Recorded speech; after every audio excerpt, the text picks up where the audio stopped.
Hey, today I'm going to be talking about spiritual sensitive souls, heavy emotional storms, and how this impacts your path in love, and some really, critical things to know, especially in the realm of the types of relationship dynamics that you attract. I want to use this word trauma bonding or attaching through heavy emotions because it's something that sensitive souls really need to be aware of as they navigate the path to conscious love.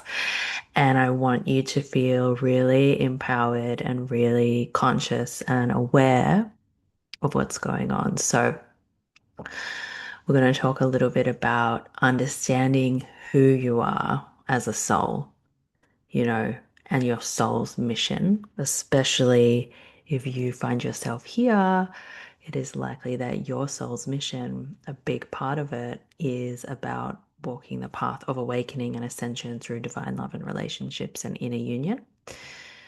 So, we're going to talk about understanding who you are. We're going to talk about heavy emotions and emotional storms and how these can actually be used to your advantage as a highly sensitive soul. So rather than drowning in them, how can we use them to uplevel our life and have that glow up? And then we want to talk about how all of this can impact your path in love in this lifetime and how you can really make the most of why you're here and really unlocking that inner part of you that can be activated, that is ready to catapult you to your highest timeline in love. So let's get into it. So, sensitive women,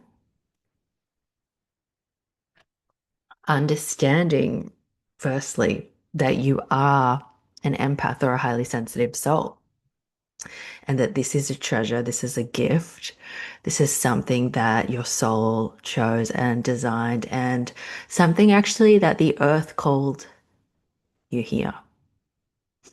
So, all those times you felt like your emotions were a burden, that your ability to feel everything was too much.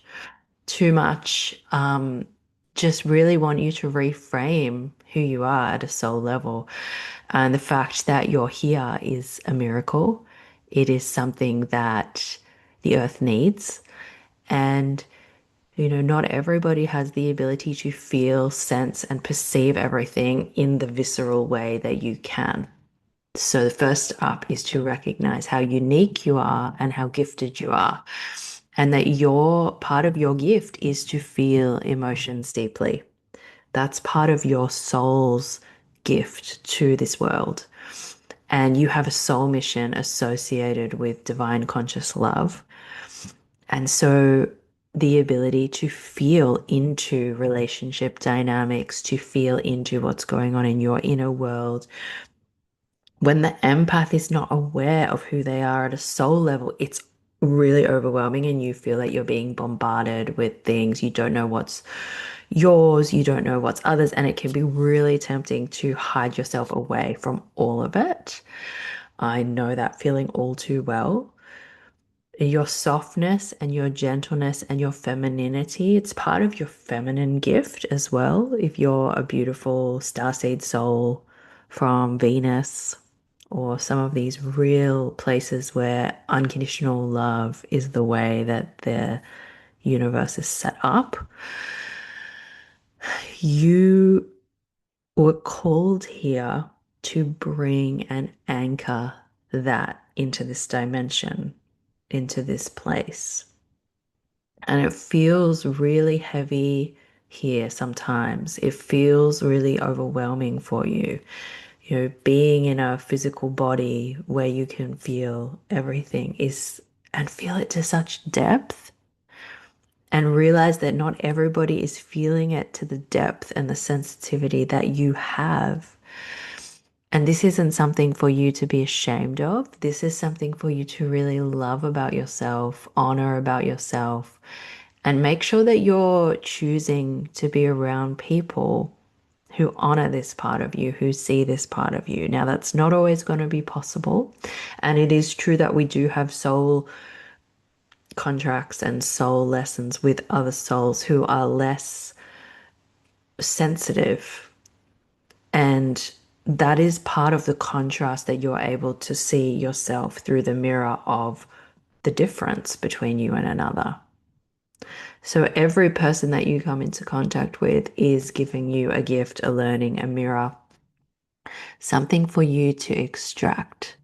So don't be afraid of your sensitivity. Yes, you are sensitive, you are in tune, but that doesn't mean that you're not strong in your sensitivity, that you have this unabiding, it's like you're this waterfall or the rock within the waterfall, and the water is just, the emotion is able to flow through you, and the water smooths your soul. The emotional frequencies and currents that you experience are part of your soul's evolution and are crafting you into this sacred, smooth diamond of love.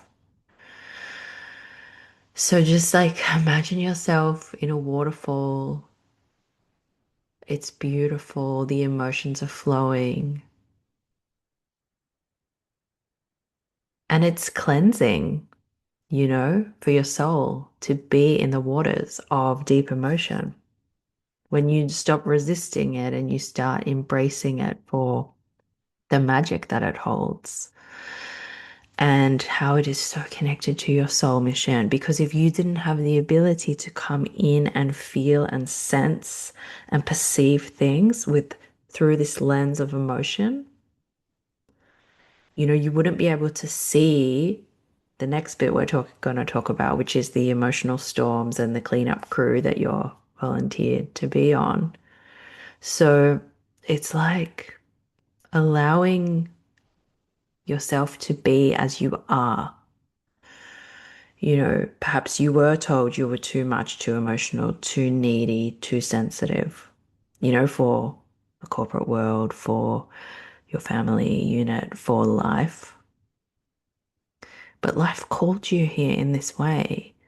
And I want to validate you here and now that this is who you are and that there's nothing wrong with you. You came here to anchor in divine love. And how can we anchor in divine love if we're unable to feel the spectrum of divine love? Everything is an expression of divine love. And even the heavier things that we're going to get into in part 3 are part of the pathway to ascend to divine love and inner union from within you. So just like breathe and relax in to all that you are, to the empath, to the highly sensitive soul, to that inner child part of you who didn't know she was an empath, who didn't understand what was happening, who developed those coping mechanisms and ways to cope with the harshness of this place. It was all designed to awaken you to this moment where you know who you are, where you know the mission, where you know that you're here to anchor in divine love. So now I want to talk a little bit about, those emotional storms that come through from time to time. And I heard this term emotional storm in a book by Claire Hart Strong and Anna, the grandmother of Jesus. And I love this term emotional storms. And she speaks about how Jesus, as a child, had these really heavy emotional storms just like come through him, and that he had to have moments of time in caves and things to feel it. So it's like I think a lot of the time we feel like we get these emotional storms. You might be just like waking up one morning and you can just feel it. Like it's like there's something in me that's like bubbling and bubbling and bubbling, and you will resist it and you'll try and distract, but the minute you have a moment, it's going to come up. And these emotional storms are really sacred. And as I mentioned, you are on the cleanup crew for humanity as we really like come out of this harsh, fear-based era and we move into conscious love. And divine union and we start to see the collapse and the peeling away of everything that is not love, and we go to a return to love within us. So by volunteering to be part of this cleanup crew, like, yes, you're like this conductor of energy, this anchor point that's been placed in a strategic spot, perhaps where, you're not around many others who are feeling this, which is why it can feel like a little bit isolating. But it's like you were born into a family line. You were the one who decided, like, this is enough is enough. The physical illnesses, the emotional traumas, the blocks, all of these things that have been passed down and passed down and passed down unconsciously because people haven't had the resources all the time, or the space, or the skills to hold the space for it. So you're the space holder for the family line's emotions. And this is a big job. And it seems invisible, right? It seems like from the outside, you're not doing anything. Maybe you take things really slowly. Maybe you cry a lot, you journal a lot, you sit with your inner processes a lot. And then people are like, oh, why are you glowing so much? Why are you so happy? Or why are you going through this period of darkness? And they get really uncomfortable about these like emotional cleanup flows. And I've learned to just like surrender to the storm when it comes and allow it to work its magic. It's like nature. Like it's like we don't go out there and try and stop it from raining. So why are we going to go in here and try and stop the storm from moving through us?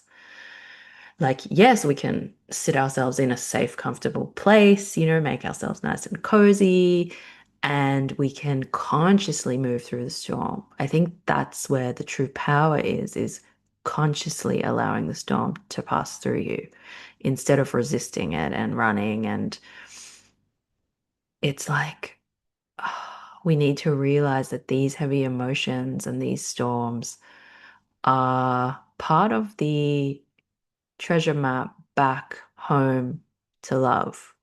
So by passing through them, by allowing the heavy emotions of the family line to be witnessed, felt, honored, we can allow them to dissipate and have less of a hold on us.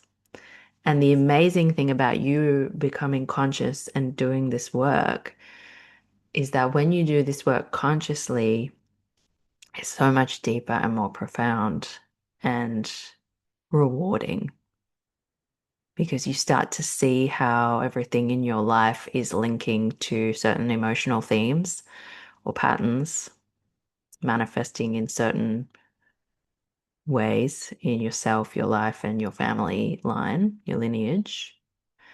And you get to have the amazing opportunity to really transform them into their higher expression because everything has a lower and a higher expression. So we're going to talk a little bit more about this now in the third part of this transmission, which is about how all of this can impact your path in life and love. And particularly, I want to focus on love because I know that you are here to activate the highest timeline for yourself in love in this lifetime with yourself and with the divine partner. So, what I love to explain through my work is the soul's codes or the blueprint of your soul that you came in with this to live out in this lifetime. It's kind of like the project you had for this lifetime as designed by your soul, your guidance team, your higher self, etc. And so being part of the cleanup crew, there was an assignment that you signed up for. It's part of your learning and your growth. If we think about this as a school. And so, for example, there is a piece of the collective human psyche, consciousness, around a certain heavy emotion. It might be guilt, it might be shame, it might be anger, it might be grief, it might be fear, it might be, all of these kind of heavy emotions. And so there'll be one core theme for your life in your lineage. And because your bloodline, your lineage had this core theme, your soul chose to incarnate partly, that's one of the driving reasons, into this because that's the assignment, that's the process. And so by incarnating into a family lineage associated with guilt, anger, shame, your soul's assignment has the highest chance of being activated, completed, ascended, passed with flying colors. So the soul matches into the family line, and the soul, as it moves through its early life, it's in the heaviness of unconsciousness. It's not aware that this is my assignment. It's not aware that this is my theme most of the time. And it's having experiences in early childhood, in romantic relationships that are being drawn to it because this unconscious frequency is the one that is the densest in your field. And so you're attracting people that are also connected to similar themes or the same theme. And so that's why these sensitive souls feel such a strong connection or attachment or bond with other souls in the early part of their awakening because it's a similar dynamic. And so you've got a core theme, this person's got a core theme, you come together, you feel really like you get each other because you do, because you're working in the same vibrational frequency. But when the soul is not awake to the dynamic, it can become really tumultuous because that theme is playing out internally in the family line and then in the romantic relationship and then probably in the career. So it's like this perfect storm of emotional enmeshment of themes.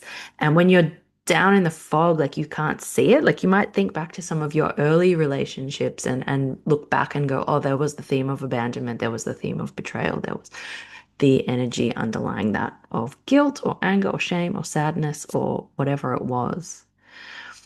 And so it's really tough. It's really challenging. The relationships often blow up in your face because you're sort of like rising through the fog of attachment and the heaviness of what it is. And it's brutal. It's hard work. It's painful. There's a lot of inner work. There's a lot of feeling stuck. There's a lot of drowning in heavy emotional storms and feeling stuck in the mud and wondering why you can't seem to get anywhere in love. But what I want you to understand, and we go deeper in this in the M Codes program. I'll also be having some resources out which are going to help you decipher your soul's codes and core theme in this lifetime. When you understand the core theme of your soul, of your lineage, of your love life, everything begins to crystallize and make sense. And there's also a wonderful pathway through the M codes work to alchemize the heavy expression of your soul's code into the higher expressions. Because as you become conscious and aware, as you notice it, as you start to shed these things that have been unconsciously thought patterns, emotions, actions, all of these kind of rivets or patterns in your life that have been shaped by the unawareness of this core theme. When you suddenly become aware of that core theme, you understand your soul's code and you understand how it's connected to your mission in this lifetime and why all those events have unfolded according to that certain tune or frequency of your soul's theme, then you become, it's like you can, the veil lifts and you can start to see, and you can start to see yourself clearly. And that's why I really encourage sensitive souls not to shame themselves for these heavy emotions, for these heavy things because they are a part of you. They are part of your soul's code. It's not something that you need to be ashamed of or run from. And equally, the experiences that have been drawn in, the people, the relationships, the connections that have been drawn in according to this same frequency are all sacred gifts for you to unlock your soul's code. Now, they may have been quite challenging and painful, but we no longer need to be a victim of these. We can love these people and these experiences for the gift of awakening that they gave us. We can make so much peace with it because we realize that it was all coming from a divine place to say, hey, remember your soul's theme, remember your assignment, remember what you signed up for. And it was all part of it. So, in actual fact, whereas from the earthly 3D dimension, it may look like you have failed because you haven't married that person or had kids with that person, from the soul's perspective, you've been pushing through and these initiations and you've been doing this inner alchemy, and it shows in your energetic field. So now it's really about, and this is the challenging part, is about deciding who it is you want to be and which expression of your soul's code you want to really step into and live out in this lifetime. Because the heavy one is so familiar. Perhaps it's been in your family line for generations, perhaps it's been there for eons. It's in your DNA. So it's really familiar. It's really safe, it's really comfortable, but you know that it's not your highest path.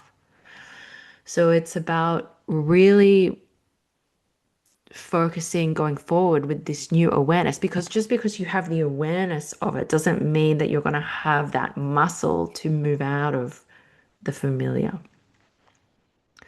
So, really working to love this part of yourself, that earlier part of you, and integrate that earlier part of you. And we do a lot of this inside of the M Codes program and the sharing circles that we have, is working together to build the muscle to step into the higher expression, because that's where the magic happens. That's where the change happens. And you didn't go through all this work just for to be pulled back into another trauma bond or to be pulled back into another attachment. Because then it's going to be even more painful for you because you're consciously doing it. And you know that there's a better way now. You know that there's a higher path. And, the heavy emotions of the unalchemized soul code, it does manifest in, losing your glow, you know, physical illness, because the signals are all trying to bring you back to remind you to rise up into the highest expression. So, how do we break free from these dynamics, from these trauma bonds? We hold sacred space for the part of us that is being pulled back. We acknowledge that part of us. That unhealed part of us is calling for our own love, for our own presence, for our own attention. It's trying to go back to get something that's missing, and it's reaching outside itself for it. But if you understand that from within you, you have the resources and the love to give yourself what you need, what that younger version of you needs, what that less awakened version of you needs, and just be patient. Just be patient with her.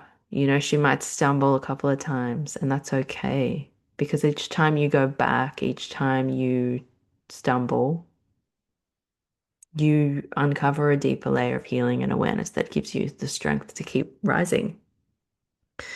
And sooner or later, it won't even be a choice anymore. It will just be the way.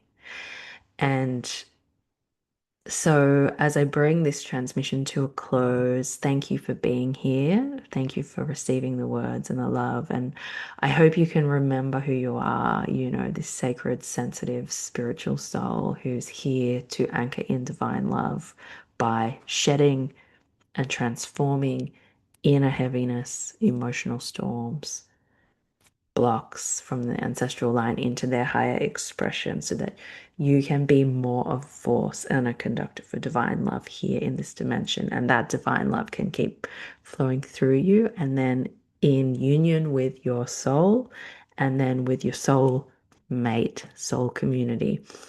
This is how it happens. You become a force for awakening.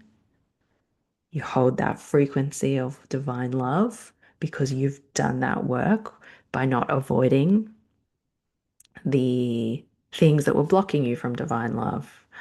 And so thank all of those souls that came in their various states of consciousness to be a mirror to you of where you could love yourself more, of where you could step up more, of where you could open yourself to more love and ascend further. They are all sacred soulmates on this journey, whether it's been tumultuous, smooth, they're all sacred soulmates. And we have a lot of gratitude for them. So remember who you are, honor your sensitivity, hold space for your emotional waves and storms, build the muscle for stepping onto the higher timeline. Take the time to understand your soul's core theme in this lifetime and how it impacts your path in love. And be sure to check out the resources that I have to support you in that, as well as the M Codes program. So until next time, I want to thank you for being one of the brave ones. I want to thank you for embodying divine love. And I'm just so grateful that you are here doing this work. Sending you so much love.